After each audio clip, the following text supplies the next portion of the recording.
You get to smell like Kyle. It doesn't smell that heavy, Dan. God, why are you the way that you are? It smells like Kyle. I hate you. I was grasping at I'm sorry. I was grasping at straws to begin with here. Now you're just roasting me. Yeah, I'm roasting you for smelling like an 8th grade boy named Kyle. Anybody that knows me knows that I don't smell like an 8th grade boy. I get complimented on how I smell frequently.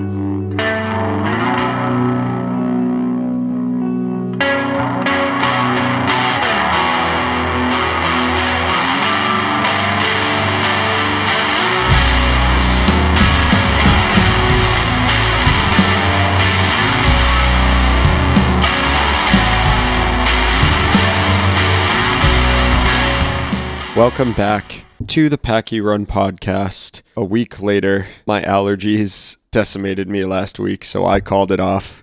You can blame me, it's all my fault. Well, and we wanted to see all the moves that were going to happen. That's true. Which there were a lot. Like when it got to be Wednesday and we were like, okay, let's wait and see, and then we were going to record on Saturday, and then AJ wasn't feeling well. Hey man, I missed like 2 days of allergy medicine and it just destroyed me. Like absolutely on my face, could not breathe, just horrendous. I mean, better it's allergies than you know what.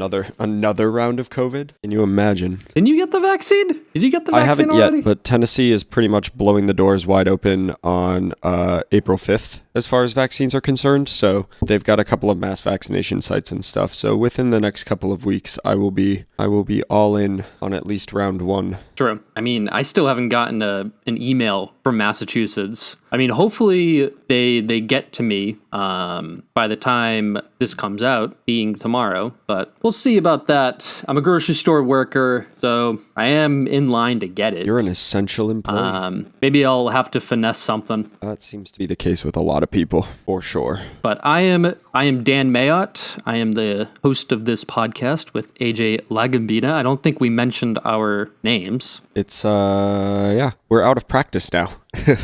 Yeah. I mean, 1 week we take a week off and we're nothing. We're reduced to nothing. We have a lot of things to cover. This is going to be a Patriots heavy podcast episode today because there's lots of Patriots news to talk about. News and analysis and moves, and yes, it's a good time to be a fan. Oh yeah.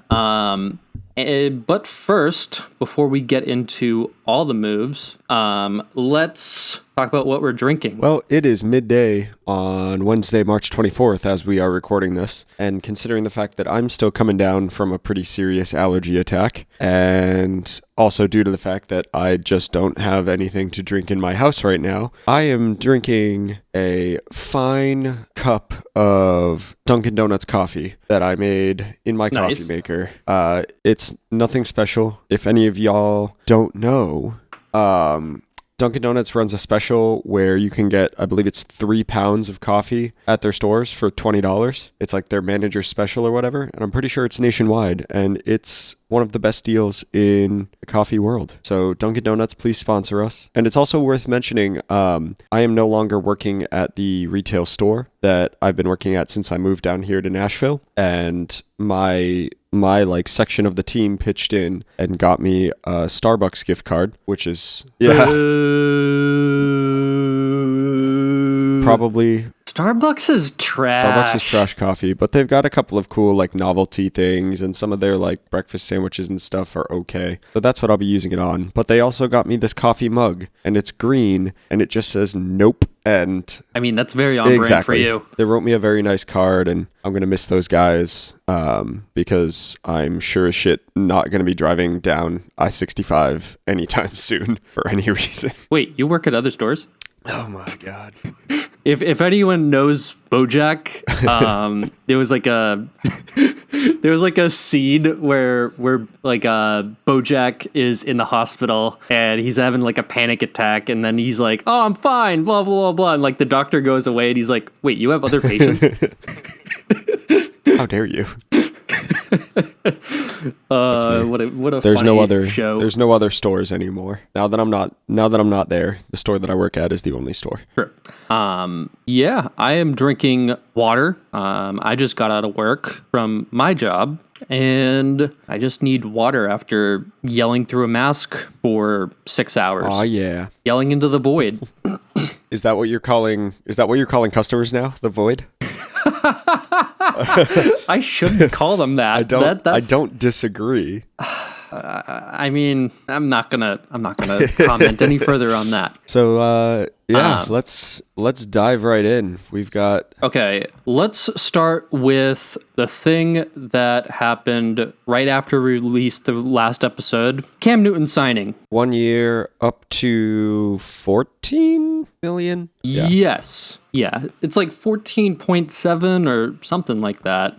Yeah. Honestly, like when this happened, I was working. I was at work, and I was kind of in awe. I was like, okay, you know what? Like $14 million for a quarterback, grant you, a starting quarterback caliber, that's not bad. That's not bad at all. And it's also, I mean, we touched on it in previous episodes. I think anybody that knows anything kind of knew that we were not going to be making any immediate splashes with like a free agent signing at quarterback when the Matthew Stafford trade got announced. The details of that trade were just so I still think they're kind of ridiculous, but it completely made it not a buyer's market at that position. So trying to go for a Deshaun Watson or a Jimmy Garoppolo, you know, any of the top tier quarterbacks that were available or were projected to be available were just not going to be reasonably priced at all, and we weren't gonna overpay right off the bat. Right.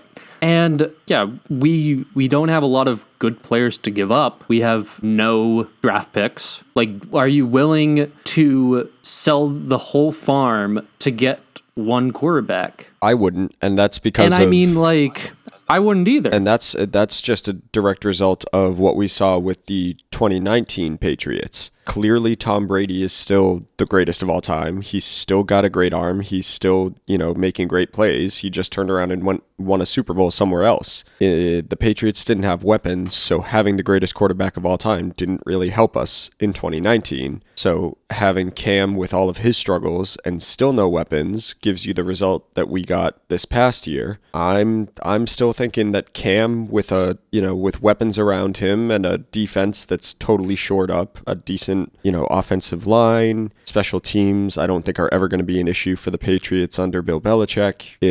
No. And I mean, like, when people look at when I heard the initial contract, I was like, okay, 14 million, like, that's reasonable. I think that's reasonable for Cam Newton. And then I heard the breakdown for this contract. I mean, it's a base salary of $5 million plus incentives, like up to 14 million. So he could make anywhere between that. So it's a pretty good deal. I mean, obviously 15 is going to, or 14 something is going to be if we go to the Super Bowl, which I mean, based on all the moves that we've made, I would pump the brakes on Super Bowl contenders, but I think we're at least in contention for the division for like a playoff spot. Yeah, I think just based on the way things are right here, right now, at this moment, I don't think playoffs is a pipe dream. I think that's a reasonable expectation to set here. And, we haven't seen this version of this team with proper training, with a decent, with any decent momentum that they've been able to build off of. It's right. Every time we got a game's worth of momentum under our wings, something else happened, some other setback happened. And yeah, I've been saying it for the past year. I'm still excited at the idea of a healthy Patriots with a normal season and Cam Newton under center. And honestly, the contract that he just signed for 1 year, like, it's still very much a team-friendly deal. And just culture-wise, I mean, Cam made a like a total massive impact on and off the field with this team. I mean, when's the last time that you heard rave reviews about a player or a coach from the Patriots from like Boston sports media? A lot of those interviews were just never interesting. I mean, Cam Newton ultimately wanted to be in New England. And another thing is like, how are you going? It's all about selling yourself or selling your team in free agency. How are you going to sell a player to come on to a team if there's no quarterback to throw you the ball? You have no idea who is going to be there. My thought before the signing was that I would not have been surprised if we hadn't signed Cam and kind of depended on Belichick's name being the thing, because I do think that's been as we kind of start to transition into free agency and then we go towards the draft and everything else in this conversation, every player that's been signed so far, every single one of them has made mention of the fact that like Belichick is a legendary coach and that's one of the most exciting things for these new players to the team. So we would have been, I think we could have depended on Belichick's name as enough to get a couple of players to sign with us and a couple of really good players. Just between the money that we had and Belichick's name, I think we would have been okay. But I think the idea of Belichick's name, Cam's clear just presence in the locker room and as a personality, those two things, I always thought it was kind of stupid when people were talking in anticipation of free agency. I thought it was stupid when people, especially in the national media, were like, well, what are the Patriots going to do? I mean, if they sign Cam Newton, who's going to want to play for them? It's not enough to just have Belichick. Well, actually, it kind of is. Yeah, I mean, and we're going to get into it, but we both think Cam Newton signing on back with the Patriots, that's a great deal all around. I mean, even if Cam doesn't work out next year, which I think it's going to work out in his favor, it's a good deal. I mean, you're paying $5 million to a quarterback who, like, if everything fails, $5 million, and that's a lot of money to a normal person. But in the grand scheme of things in football, that's pennies. That's nothing, and that's. I mean, it's just there's no downside. Just like there was no downside when we signed him last year. Yeah. So to kick off free agency, the first move that happened was Jonnu Smith, who, big tight end. He's a threat in every single sense of the word. He really good blocker. He had a couple plays with the Tennessee Titans last year where he was in fact the running back and went on some long bursts right there. And that's classic. That's a classic Patriots player, right? Like on both sides of the ball, we love guys that can multitask or that can switch their roles and do things that you're not expecting from their position.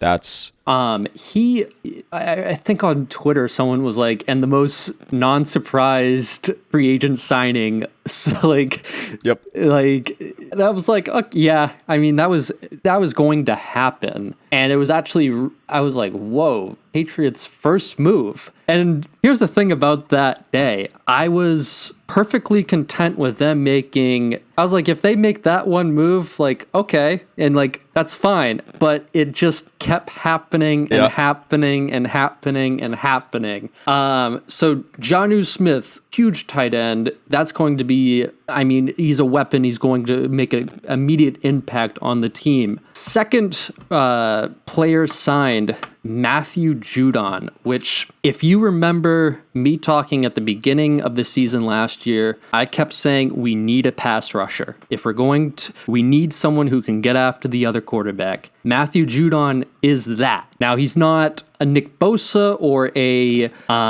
J.J. Watt or one of the higher end pass rushers in the league, but he is able to make big plays in the field. Yeah, and him coupled with Dante Hightower coming back, that's now a legitimate threat.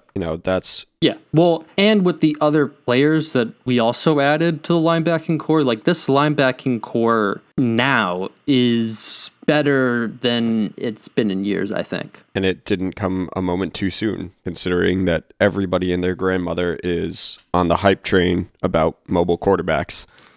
we need. Right. I mean, you need people that can rush the quarterback and get after him, or play contain. Yep. Next big move was Jalen Mills, and that one kind of surprised me. I wasn't expecting them to sign a defensive back / safety. Jalen Mills is famous for being the Green Goblin from the Eagles Super Bowl winning team. I mean, he can make some plays out there, but you know what? It makes sense now because you think of it, Patrick Chung actually retired a few days later. Yeah. So thank you, Patrick Chung, for everything that you've done for this franchise. You're a great Absolutely. player. Thank you for your service. And also Devin McCourty I think he's 33, 34 years old. So he is getting there in age where you need to start thinking about some of the future. I mean, Jalen Mills is 26 years old. He's about to enter the prime of his career. And I mean, 4 years, 24 mil is not bad. Not bad. I'm not. That's also. I think it's that's a good also deal. a really great time to mention. There's some. I mean, obviously, this is more active than we've seen the Patriots in free agency in a long while. Yeah. But the thing is that these are all really, really smart deals, especially when you look at the length of the contracts and what the actual promised money is. None of the Right. Like you see the guaranteed money, and you also see up to. Yeah. It's always up to. And that's Because we always want. Because Bill. Whoop. Go ahead. Oh,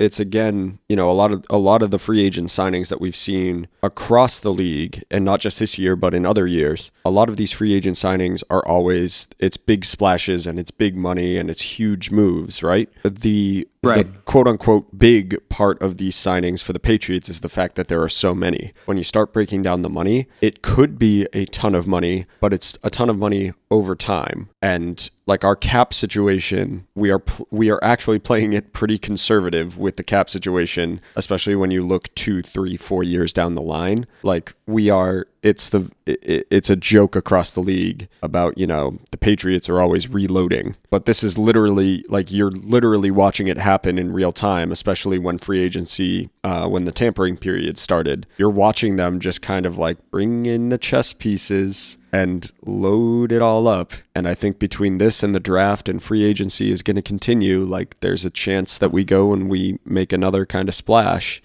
More and more, we're going from a little bit of a joke to like, oh no, like this is a ridiculously competitive team already.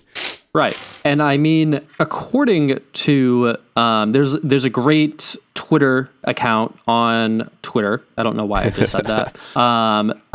Pat's Cap, and he's been following the Patriots cap since 2000.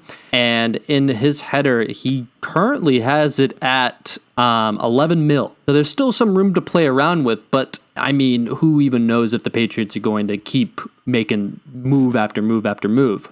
Because they started with like 65 mil, something ridiculous. Yeah. And he's been crunching the numbers for all Patriots fans to figure out how much more we could possibly spend, which 11 mil isn't that much at this point in free agency, but we'll see. Maybe with some trades and some other, wizardry, it could. Right, and also with like, I know you can get more money if you cut a player after June 1st, like a June 1st penalty. So we'll have to wait and see. And then on that tamper period, we also had Nelson Aguilar, who if you ask Eagles fans, they hate him. But, I mean, Eagles wide receivers can't catch the ball at all. Like, none of them can. So there's something going on in Philly where they just don't know how to teach their wide receivers how to catch the ball. But Nelson Aguilar had a good season last year with the Raiders, and I would expect him to be kind of that slot wideout. And same thing with like Kendrick Bourne. Like I would expect if for comparison stakes for like past Patriots wideouts, I would expect this duo to be kind of like Danny Amendola and Julian Edelman. I was just like they're going to be the shifty like slant drag, like they're going to catch passes and like run after the catch. And which is fine. I think that worked out for Tom Brady in the past, and I think it could work out for Cam. I think Nelson Aguilar, he has what's his name? Oh my God, how do I not? Danny Amendola? Offensive coordinator. Oh, Josh McDaniels. Good God, what is wrong with me? This guy has Josh McDaniels' offense written all over him. I mean, with the way that the Patriots kind of scheme on the offensive side of the ball, like this guy exactly, he's got that Wes Welker, that Danny Amendola, Chris Hogan, Julian Edelman. Name a player that is, he's not top tier as far as pass catchers across the league are concerned. But if you get this guy to run routes that the defense is not expecting, he's got that. Shifty is the perfect word there. You look at some of his highlights. I mean, none of these guys are like top tier wide receivers, but I mean, you look at the past, you look at the past offenses, and we never had a top wideout. And before someone says Julian Edelman is a top wide receiver in the league, no, he's not. Stop. I like Julian Edelman. Julian Edelman is one of my favorite Patriots of all time, but let's be realistic. Never, I mean, maybe top 20. But that's being very generous. I think to call him a top 20 wide receiver. I think he's a smarter wide receiver than a lot of them in the league. But that's due to the fact that, he's studied under Belichick. He also played quarterback. Yeah, the Patriots love somebody that can do multiple things or that has done multiple things because it gives you a little bit of an edge up over somebody who's just been a wide receiver since, playing high school ball. So it's not always about the most athletic or the best overall, the most catches and everything else. Like the reason why we've ever really had production in the wide receiver role for the past, I'd say 10 years is we're outsmarting defenses. It's not if it's a brute strength, and it's about the tight ends. Oh well, yeah, yes. This offense is going to be about the tight ends. A two tight end offense is. I mean, I'm a little bit of two minds about it because on the one end, yes, that's the Patriots' bread and butter. That's very exciting, but also I'm scared that McDaniels is going to be running some of those just asinine, predictable, stupid plays that we saw him trying to do this past year. Like we need to utilize the tight ends and our new receivers and everything. We now have the ability to do that in a way that we couldn't last year, but like we do also need to figure out how to actually play to our players' strengths, which we just never did last year. I mean, my prediction is Cam is going to have an easier time running the ball this year, setting that kind of edge with all the tight ends that could run and block up in space. Definitely. And I mean, plus people that can catch the ball and create separation. Oh man, I mean, yeah. Yep. Also on the first tampered day, we had Devon Godshaw. I've heard a lot of people mispronounce the name. It's Devon Godshaw. 2 years, $16 million from the Dolphins. Was in Brian Flores' system for 2 years. Brian Flores is a smart head coach in this league. Absolutely. So I think it's a good signing. Is it an overpay? I mean, here's the thing about the Patriots and overpaying. They knew who they wanted. They wanted their guys. They went out and paid the money. Yep. You can see everybody that we signed so far in free agency addresses an issue that we saw last year. Last year was just kind of the mulligan where we got to go out each week and basically go like, we're weak here. We're weak here. So now we're just going in and plugging all those holes kind of systematically. Yeah. And defensive tackle was an issue last year, and Devon Godshaw is definitely going to plug up some holes and stop the running game of other teams. As long as that torn bicep Second, yeah, of course. Early morning on the very next day at the tamper period, we had Hunter Henry, 3 years, $37.5 million. And another good signing. One of the top tight ends that were available. We got the top two tight ends. Yeah, like that's a good signing. And I'm expecting big things from both Jonnu Smith and Hunter Henry. And I mean, we love running the two tight end set. So they're going to be the best tight end duo that we've had since Gronk and Hernandez. And then before that even, who did we have? We had Ben Watson, and who was the other guy? I think like David Patton. I think that was something like that. It was this is like I said earlier, 2 tight ends on the offense. That's bread and butter for this team. Yeah. Interesting comment by Michael Lombardi, who is an NFL analyst and also has worked in a bunch of front offices over the years. And he actually worked with Bill Belichick when he was with Cleveland. He said something along the lines of like, Bill has always built his teams around this. He said back in the 90s, he built his team around this. And Cleveland was successful for a year. Unfortunately, like the very next year, they had to move to Baltimore. Yeah, at that point, he had no control over the team. Yeah.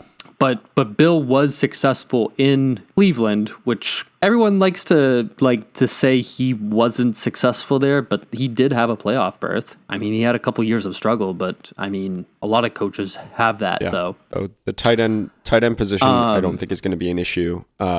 And Hunter Henry, I mean, one of the downsides that people have talked about with him is just the injury history, and that's he does have an issue, is injury concerns. But that's I get why people are noting that, but Rob Gronkowski just entered the chat. Like, how many times was Gronk sitting out games? That's the position, and that's kind of, I feel like that's kind of something that's said about a lot of really great tight ends. So I'm not particularly worried about that side of things when it comes to Henry. No, I'm not too concerned with that either. I think, I mean, we also have Jonnu Smith. Jonnu Smith could also fill that role as well. Let me see. Then we also had Henry Anderson, who he believes he's a great fit for the Patriots and a great scheme fit. And I would expect him to come in kind of like a John Simon, like a no-name defensive end. He's going to work his butt off and he's going to make plays. He just seems like a classic Patriot signing. Yep.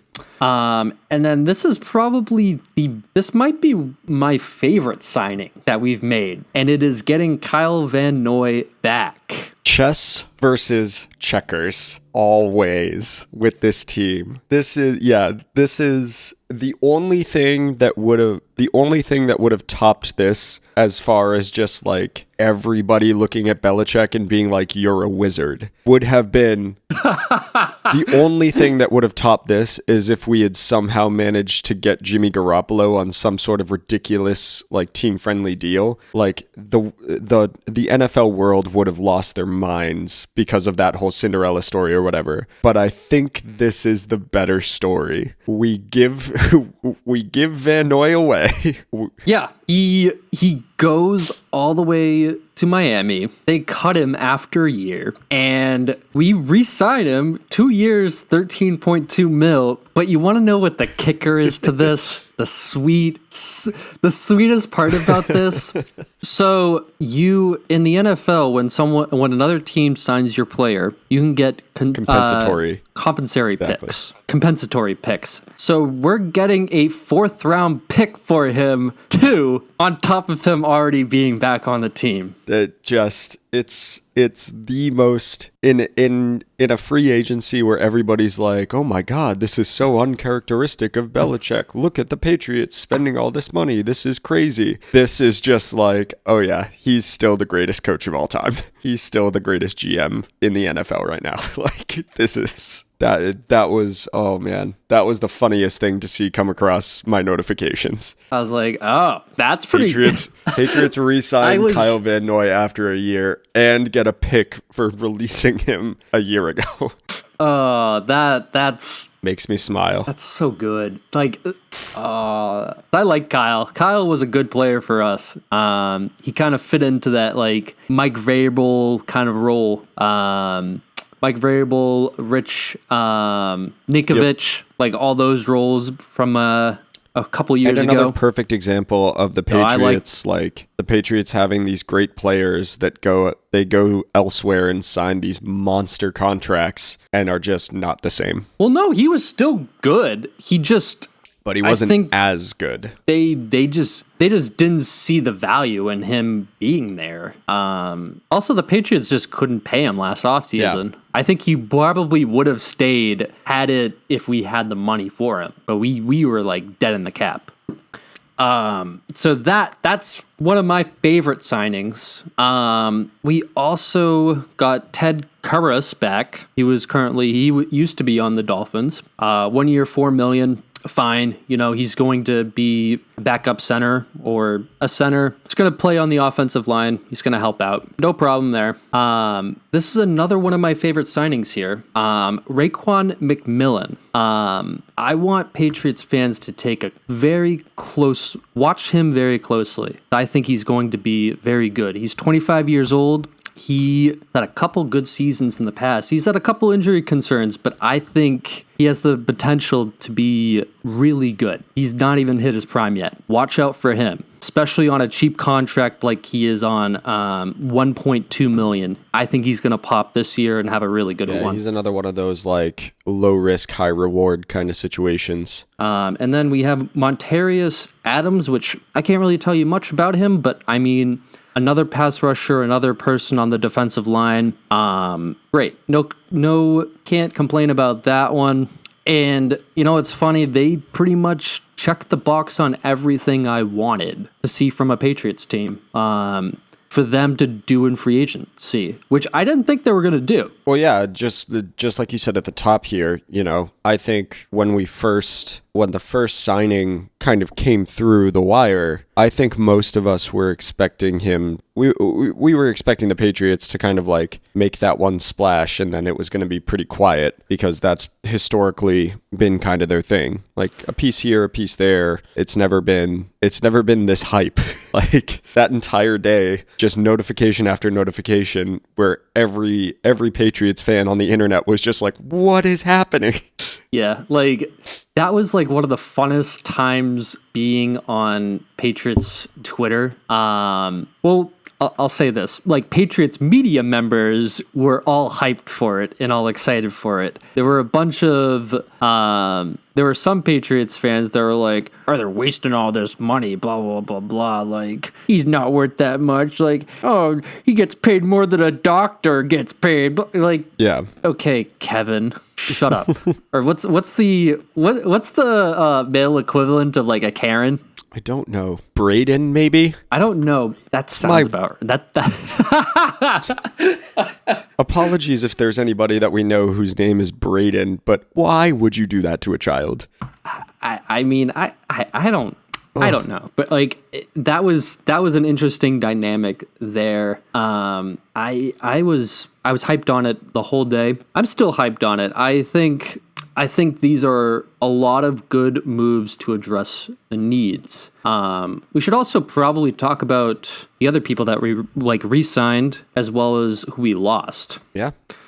So we also re-signed Dedrick Wise, who he had a great season last year. 4 years, $22 million. Justin Bethel, who I saw a lot of people complaining about that kind of deal. But here's the thing, you need a really good special teamer to compete. I mean, look at Matthew Slater has been probably the best special team player in the past 10 years. Just dominant, constantly going to all the Pro Bowls and voted all pro. I mean, Justin Bethel could probably fill that role when Matthew Slater retires. Matthew Slater is 34 years old, not getting any younger. We also re-signed Nick Folk back. Big kick. As Nick. Well as, and David Andrews, who I like him. I think he's a good, stable part on the line. Yeah, and he was one of the he was one of those homecoming guys. He's battled injuries. Yeah. But he's one of those he's one of those favorites, which is hard to say about defensive players sometimes. He's whoa, David Andrews is offensive lineman. Yeah, center, offensive line, my bad. There's so many positions. Yeah, no, he's one of those, like, what was the point I was trying to make? Oh, he's one of those, like, unsung heroes. You don't think about the line all that much because you're kind of following the ball, but he's been efficient, he's been a good player, but he's also, you get kind of the feeling when they announced that he was signing and everything. I think that was one of those, it was probably the most heartwarming of the signings, of being like, we've got our guy back. Right. Well, I mean, he worked hard for that contract, and it's nice to see he was healthy last year, because I know that he was battling, like, he had like a lot of problems with like his lungs and like his kidneys or something like that. I forget the exact issue, but like he was having a lot of issues, and it's nice to see that he is back and healthy and able to play. Exactly. Getting into some of the losses. So Joe Thuney, who we kind of expected, we anticipated that one happening. He signed with Kansas City, who I guess Joe Thuney is going to play either left tackle or right tackle, because Kansas City lost the Super Bowl because both their tackles were injured and couldn't protect Patrick Mahomes. So yeah, let's just release them. Yeah. And then they decided to sign Joe Thuney, who, I mean, Joe Thuney is solid. He's a solid offensive lineman. So good for them, but I like what we got here. I don't think he'll be all that missed on the field at Gillette. Now that we've got plenty of other stuff going on. Yes. Adam Butler, who was a big part of that defense last year, signed with Miami, which, I mean, it seems like Miami and the Patriots we love to swap players with one another. Which is so weird, because aren't you like, you don't usually want to deal things within the conference, but hey. I mean, we're not dealing with them. They're just happen to be free agents. Yeah, It is what it is. I would think as a player you would want to go elsewhere, but I mean, actually I kind of get it. But it's Miami. Actually, I get it. As a New Englander, I can understand how you would get tired practicing in, rain, snow, sleet. Go to Miami where it's a little bit cushy. Yeah, just don't go party in the street. Or do. Have you seen those damn spring breakers? Oh man, there was some sort of article about a lot of colleges have kind of like canceled spring break, and they're just like plowing through with online classes and stuff, and people are just like taking their online classes on the beach. That's, I mean, ridiculous. I mean, they obviously deserve a break, but I guess go live your life, I suppose. Yeah, whatever.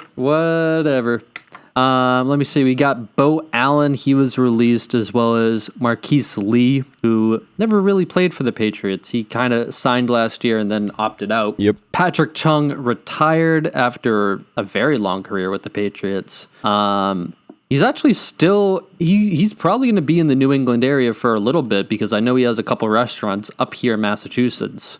I did know that. So, you know that? I'm trying to remember. I forget what the... He's posted on his Instagram. I forget what he owns, but I know he owns like a restaurant or two. So, good for him. Keep going. I mean, he's got more money than God now, so... Yeah, I mean, he has enough money to retire and live comfortably. Ryan Izzo was traded to trash team. Yep, And what I mean by trash team, I mean Houston Texans. Yep, not really going to miss him. Yeah, we upgraded. We upgraded significantly. You got demoted to worst franchise in the league. Pretty much. Dante Moncrief also decided to sign with the Houston Texans. Good luck to you and the Red Sox. Why would any agent let your client sign with that trash heap of an organization? World may never know. And then Brandon Copeland signed with another pretty poorly run franchise as well, the Atlanta Falcons. Oh, Atlanta. They never recovered. they had their moment in the sun once, and I just for the rest of time they're going to be living down 28-3. Oh, yes. Oh, what a good meme. 283 diamonds in the ring. That's my favorite of all the things. Of every one of those memes, of every one of those jokes, that's my favorite thing. That's awesome. And that's all the free agency moves that we have made so far. Actually, no, I'm missing one that happened today. As of 2:30 Eastern Time, we just announced that we are re-signing James White. Good deal. Perfect. No issues. Yeah. There was some talk he was flirting with the idea of going to the Buccaneers. I heard some rumors about that, which, the Buccaneers are kind of they're keeping the whole band together. No changes, and they are just the same team from last year. Lots of restructuring. Which is terrifying. Lots of restructuring of contracts going on there. I mean, I want to point this out because you mentioned this and you called it. Not about the Texans, or not the Texans, the Buccaneers, but the Kansas City Chiefs. You kind of called it about Patrick Mahomes and his contract. Yeah, I mean, especially after a Super Bowl loss like the one that they just had. Like they clearly have a bunch of the pieces in place that they need, but the kind of money that they were gearing up to spend, it just was not going to be sustainable. So yeah, not to toot my own horn, but I definitely saw that writing on the wall. Yeah, you were dead right on that one. Smarter than I look sometimes. Yes. Now that free agency is going to keep happening throughout the next couple months, obviously. But given the moves, what are the expectations for this team moving forward? I'm tempted to repeat last year. I think this team, it'll be a lot easier to get to 10-6. And I think it'll be a much prettier 10-6 than it could have been last year when we were trying to make this prediction. Yeah, for sure. So my money's on 10-6. Like we said at the top, I don't think this is necessarily a Super Bowl team. But I think it's going to be a much easier ride and a much more fun ride than it was last year. But I'm not shocked if we're in the playoffs. Yeah, I mean, the league is continuously getting better as far as just the sheer amount of talent and the competition between the Patriots and other teams. Right. I mean, the Dolphins are getting better. The Bills were fantastic last year. I would expect the Bills to be just as good as they were last year. I think I am kind of scared about that Tampa Bay game at Gillette. Oh, that's going to be one of the best games. Wow. It's either going to be one of the best games or it's going to be a repeat of our Super Bowl predictions where we were sitting there and we were like, this is going to be incredible. And then it ended up just being completely one-sided. Imagine Cam Newton just like rushes 3 touchdowns, throws 2, and it's like 35-9. Well, I think especially with the way that we've shored up our defense, I think I'm very much excited to see what our defense does to Tom. I don't want to predict a Patriots win because I know better than to bet against Tom, but I mean, this is way too early though. It is way too early, but man, can you imagine if Tom Brady comes back to Gillette Stadium and just gets eviscerated? And I mean, to the folks at home, we are talking disparagingly about Tom Brady right now, but I want to assure you that we are Brady fans. Mm-hmm. I just want to, for the record, we're Tom Brady fans. But I'm never rooting against the Patriots. Ooh, wow! There's going to be a lot of people. It's going to be a lot of people who are going to have a moral conundrum that week. Everyone's like, everyone that criticized the Cam Newton signing is definitely going to root for Tom Brady that week. Man, unless we're on a hot streak, in which case I think there might be some conversions. Here's my take on all these signings, and I am excited about them, but also I hope they all work out. I mean, there's been a couple times we've been burned on free agents, definitely, and I hope they work out in our favor. And we don't know how they're all going to be until they all hit the field in September or August. So it's way too early to tell. It's way too early to tell with everything going on.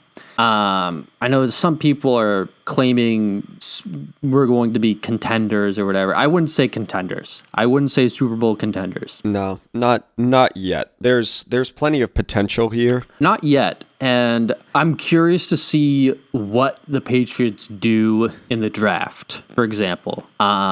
If I had to guess, which I mean, a lot of Patriots fans, a lot of people in the media are saying they have to pick a quarterback. We got to pick Mac Jones, who, I mean, Mac Jones is good, but is he worth a 15 pick? Therein lies the question. I don't know. Therein lies the question. And I don't think they will pick him. I think the Patriots are going to go for a linebacker or a pass rusher, which I don't mind that at all. Maybe a wide receiver if there's one good one there. I don't see them trading up. Yeah, another really great weapon that we can kind of coach up and make a star, or just some additional help to keep opposing teams' quarterbacks on their heels. Either way, I think that I'd be okay with it. If we decide if we're confident we go for a quarterback of the future, cool. Let's see how that plays out.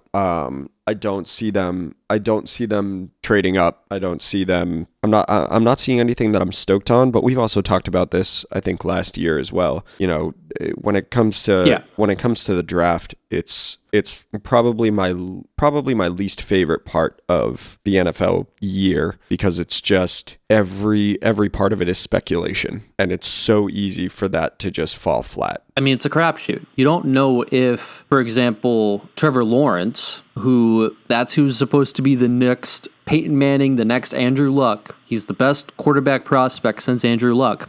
If he's going to be the real thing. I mean, I'm sure he's going to be successful, but can any of us actually sit there and say, yes, he's going to be that way? Nope. No. Jacksonville could mess up everything. As they have many times before. Yeah. I mean, Jacksonville had a contender in the AFC Championship game against the Patriots and then blew it all to shreds. Yep, it's a pretty safe bet that whoever the Jets pick, they're just going to end up breaking their soul, you know? Yeah, like Sam Darnold.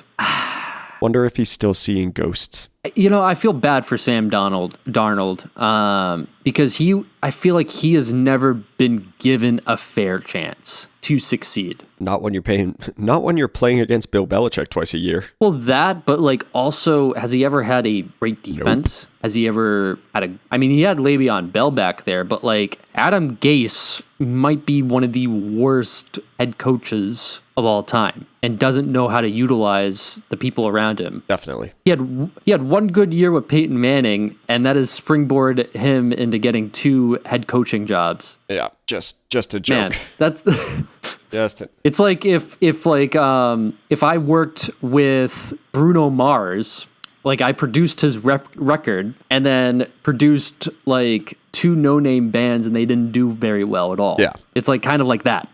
Just because you get your one hit doesn't mean that it's going to be sustainable. Right.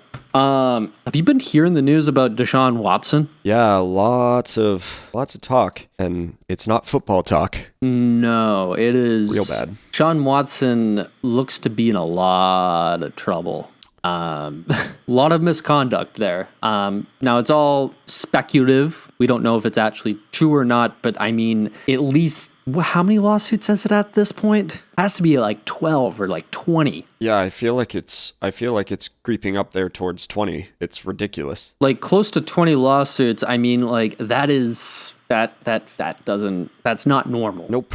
And that's part, you know, when it comes to football kind of stuff. I mean, I had quite enough of that with Antonio Brown, and I'm a little bit surprised that he's, you know, I'm surprised that Antonio Brown is still allowed to play in the league, but you know, Josh Gordon apparently likes to smoke a little weed and he can't get his foot in the door. Like yeah, I mean, the NFL has a serious issue with those kind of allegations, and I think the unfortunate reality is, I mean, with all of these lawsuits and everything, you'd like to see a little bit of justice. You'd like to see some sort of, you know, reparations for the people that were wronged, because I think at this point it's pretty obvious that there were some, you know, there's a lot of misconduct. Yeah, and there's probably a decent amount of truth to a lot of those accusations. But but unfortunately, I think it's sad that the NFL is probably just going to turn a blind eye to that, the way that they have a lot of other times. Yeah, like one of the biggest stars of their game, they're just going to forget about it and sweep it under the rug. I mean, Antonio Brown was the cover of Madden. I mean, one of the biggest stars in the whole league. That's just, there's got to be a better way to do those, to handle these kind of allegations, and it's also like there's such a disconnect for me, because like if I remember correctly, a lot of these allegations are coming out happened around Deshaun Watson's like college career and things like that. But even then, did they actually? I think so. I think there's a few of them. I think there's a few of them that were kind of revolving around when he was in college and stuff like that. And like, that a guy who was a star quarterback and is one of the stars of the NFL, like, that he was pretty much set. He was probably getting a free ride to college. He's making a ton of money in the NFL. Like, you're gonna jeopardize all that, and you're gonna forget.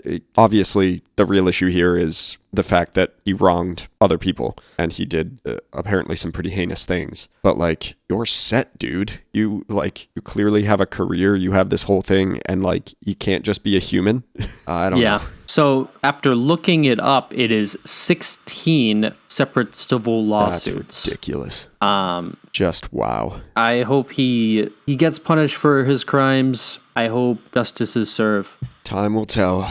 Right, exactly. But that was creating headlines over a lot of the other free agent news that was happening. One of the big ones was Kenny Golladay, who a lot of people try to link him with the Patriots. He actually signed with the Giants. He took a few days and actually signed with them. Curtis Samuel, he was also linked, actually signed with the Redskins, or not. The Washington bleep that out. Washington football team. Yes, and they're. Can we get the bleep? Can we get a bleep button? We can see if we can find one. The Washington football team and their mascot, Teamy the Team Monster. Oh my God. God, what a mess of an organization. I mean, they've always been a mess, man. What else? Do we got anything else? No, I think that pretty much covers free agency up to this point. Yeah, and we'll see if maybe there's a few other things that happen in the next coming weeks, especially with the draft coming up. I don't expect Patriots to make any more moves. I don't expect a lot of other football moves around the country or around the league, but we'll see. Especially with some of the mock drafts coming up, that gets me excited. I'm excited about the draft. I know you don't get excited, but I do. That's what you're here for. Yeah. Just like last year, I predicted that they would probably trade down, which, I mean, that's really that was not a hot take. I mean, that was not a hot take. That was not a hot take at all. That was like the coldest take of all time, because Patriots are usually the most predictable team in the draft, except for like 1 year when they had 2 first-round draft picks. The one time. Yeah, like the one time out of like the past like 20 years. Exactly. They usually trade out.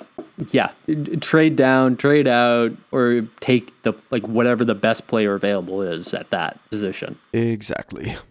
So yeah, we're hyped up. We're feeling good about this coming season. I miss football. I miss knowing what I'm doing with my Sunday. Even if I'm working, it was nice to have something in the background. And I do hope that the NFL just announced that they've got a couple of new streaming deals and syndication deals and things like that. I'm hoping that they're going to start spreading some games out across the week, the way that they did in the wake of the pandemic, because there were a couple of like Wednesday night games and things like that, like spreading out all the games instead of having them all basically overlapping on their time slots and things. That I really liked that. So I'm hoping that becomes a thing, and maybe it'll mean that it's going to be easier to stream the games, because dude, I can't justify signing up for Paramount Plus of all the streaming services that have been announced in the past like 5 years, most of them have made sense to me and have been like, oh, this is a good idea, or it's cool that like they all seem to have a brand identity. And Paramount Plus, I just look at it and I'm like, oh God, I can't give any of my money to Viacom. I can't do it.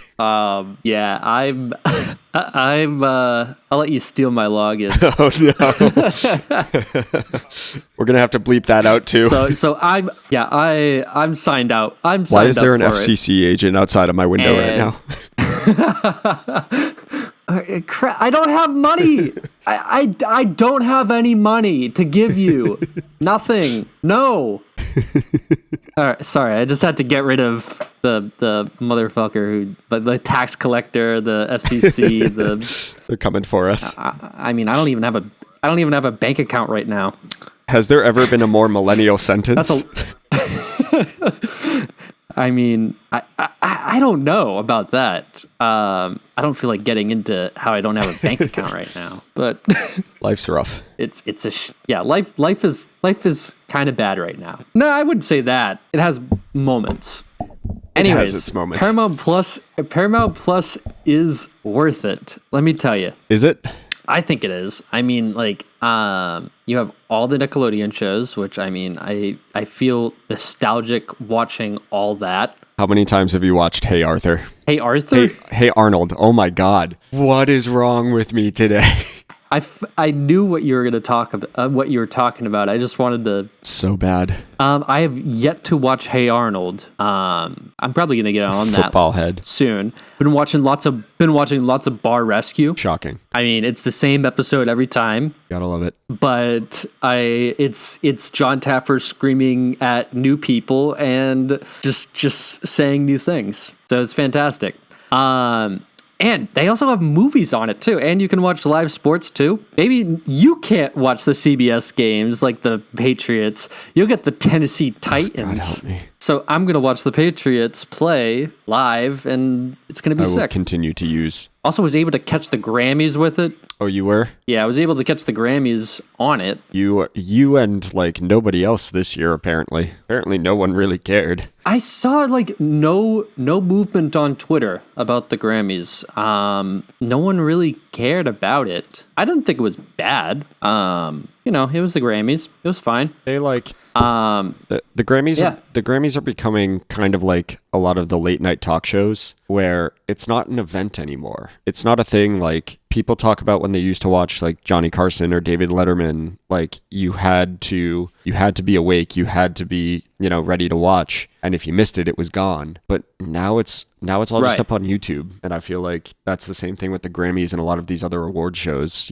They announce the performers or whatever, and it's just kind of like, okay, well, I'll watch the performances when they're uploaded. I don't really care. I mean, Silk Sonic was good. Were they? Yeah, they were sick. Also Anderson .Paak and Bruno Mars did a tribute to Little Richard. Oh, that was awesome. That was great to see. Yeah.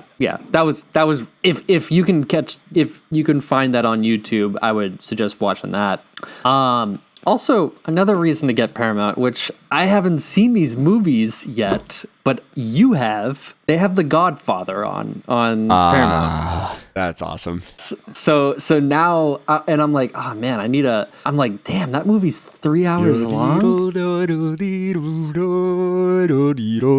I have to set 3 hours of my time apart for that movie. Oh, dude, speaking of that, I set 4 hours aside to watch the Justice League Snyder Cut. Let me tell you, anybody who's listening that's questioning whether or not they should set aside 4 hours of their time for this movie, a polished turd is still a turd. It's not a good movie. So what you're saying is don't waste your time. It's not good. Between the original shooting of that movie for the 2017 release and the additional budget that they gave Zack Snyder to put that movie together, Warner Brothers spent almost $100 million on the production of this movie. And it's a PS2 game. The dialogue is horrendous. The story is bad. The graphics are bad. Like, nothing about that movie was good. How is it possible to take Batman and make him boring. I mean, maybe I just sound like a millennial, but I mean, like, ever played the Pac-Man game? It's actually I don't think it's that exciting. Oh man, I was so disappointed because so many, like, I saw the only DC movie that I've ever seen was Justice League in theaters in New Haven, and I walked out of that and I was really glad that I had Movie Pass at the time, where I was like, well, I spent like a fraction of $5 to see this. Like, that was okay. There's 2 hours in my life I'm never going to get back. So now I've invested 6 hours into this stupid ass movie, and all of the reviews about the new version were like, oh, it's so much better and the narrative makes sense and all of these changes that happened are just like, this is so great. No, it's still bad. Well, what would you do to make it better? Not have shot that movie in the first place. Oh, come on. There has to be a better thing that you could have done to that movie than just not shoot it. I mean, for starters, it would have been an infinitely better movie if Zack Snyder has like a kink for slow-mo. Like, it could have been closer to probably a 2.5-3 hour long movie if it weren't for every other scene having slow-mo. There's this ridiculous like warrior cry sample that's used every time Wonder Woman shows up on screen that's just ridiculous. They introduce characters like 3 times throughout the movie. Like, there's these big, like, it's a superhero movie, so obviously like when the hero shows up, there's like, it's a big moment and they're always like posed and stuff. Aquaman has 3 different moments like that, and all 3 times you're like, yes, we know there's water around. I get which character is showing up here. Why are you revealing it like it's supposed to get me hyped up? It's bad. Also, I don't think anyone in the history of the universe has ever been hyped by Aquaman. Probably not. You can tell me I'm wrong, but I mean, just off of general observation throughout my 26 years on this planet, I don't think anyone has ever been like, yes, Aquaman, yes! So the moral of the story is, don't waste 4 hours of your life watching Justice League. Spend 3 hours of your life watching The Godfather. I mean, 3 hours is a lot to commit to a movie. But it's one of the greatest movies of all time. The Godfather and The Godfather Part 2 are... I mean, I haven't seen them, but like, I've heard so much about it, and you talk so highly of them. I love them so much. Actually, wait, I think I watched the second one. I took a mafia class my last semester at UNH. Took a mafia class? Dude, it was so like when I graduated, like, I could walk, but I was 6 credits short, so I had to take 2 classes. So I took a mafia class, and I took like another, I forget what I did. Like, they were like 2 courses that just didn't matter. So I took one on the mafia, and we watched a bunch of mafia movies. That was cool. I mean, yeah, and you got to watch Godfather Part 2, which is that might be my favorite movie of all time. I think I have that on my hard drive somewhere. So good. So very, very good. And then it kind of falls off with Godfather Part 3. But hey, hard to strike gold 3 times in a row. I mean, right, exactly. I mean, we can't all be Toy Story. Oh, man. Not every movie franchise can be like Toy Story. Although I feel like they're starting to overdo it at this point. Yeah, have they? Is there going to be... I don't think there's going to be a Toy Story 5, is there? Oh, God. Oh, come on. I hope not. Just something new, please. Like, don't turn into Star Wars. Yeah. Oh, poor Star Wars. Like, and I'm not a diehard Star Wars fan like you are, but like, even I could go off on one. I know. Oh yeah, I know you could. We might have to dedicate a whole episode to just Star Wars. We'll have to get an expert on. We'll have to get another expert. You could probably sub me out and just put in like Justin and Josh. Oh, that would just be all. That would just be memes. And I would just like sit there in the corner and just like crack jokes the whole time. The entire episode would just be prequel memes the entire way through. Oh man. Like prequel memes or what? Oh, just every line from the Star Wars prequels is a meme. Even the ones that are just like asinine. Well, what do you know? Well, yeah. Like the fact that alone is enough to be a joke. Or the words "hello there." That I would just be the Jar Jar Binks in that situation if we did do a Star Wars episode. I would just be butting around, just talking gibberish. Bumbling everywhere. Yeah, that's what I would be. I feel like there are definitely some people in our life that if they had a spirit animal or a spirit being, it would be Jar Jar Binks. I can think of a couple of people right off the top of my head, but... Oh, same. We'll leave it at that. Yes. Do you want to wrap up, or do we want to keep shooting the shit? Do we have any other? Do we have anything else that we need to cover? I don't think so. I think we're just like this point. We're just kind of shooting the shit at this point. Well, at this point, let's hop into some recommendations. You want to recommend us something? Do I want to ring? Trying to think. It's been kind of I don't think I have anything to recommend. Oh, I do have something to recommend. I don't think I've recommended it before on the podcast. Of all things, it's laundry detergent. There's a What kind of laundry detergent? So there's a company called Frey, Frey, and Frey makes it's like an all-natural laundry detergent, and they have really awesome scents. They have this the one that I love the most is cedarwood and oak moss. And then they have another one that's like sandalwood based. Like I love when my laundry comes out of the dryer and it smells not like laundry. What? It just smells like fucking Axe deodorant? No. You just smell like an 8th grader the whole day? No, it's very. Are you gonna also be? Are you gonna be drinking Monsters and eating fucking Doritos with Jimmy down the street? It doesn't. While playing fucking Halo, dude. I hate you. No, it's a pretty like subtle scent. You can get like scent boosters and dryer sheets and everything, and there are people that have left reviews on the website where they're like, I use this instead of cologne. Like that doesn't seem to be right, but whatever. That doesn't check out to me. It smells really good. It's it's a little bit on the pricier side, but it lasts for the bottles last a pretty long time, and they've got fabric refreshers, stain removers, like the whole deal. And I've yet to try one of their things that I don't like. Damn it.